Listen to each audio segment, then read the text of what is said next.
Magandang umaga, magandang tanghali, magandang gabi mga kapatiran ko kay Kristo. Itong talata na nandito po sa Exodus chapter 19 verse 18 ay tugmang-tugma po dito sa bidyong kinunan ko po. Ang sabi po dito na balot ng usok ang bundok ng Sinai dahil bumaba roon ang Panginoon sa anyo ng apoy. Pumaitaas ang usok kagaya ng usok na nanggaling sa horno at nayanig ng malakas ang bundok. Ito pong kinunan kong video ay bundok po. Actually, itong lugar na nandito ay bundok po ito at nandito po ang halos merong hot spring na yung tubig mula po sa ilalim.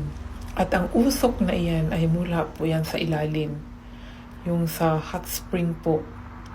Mga hot spring po yan yung na may usok po na lumalabas. Kaya amazing po, di ba, ang salita ng Diyos. Nakikita po natin na totoo pong umuusok.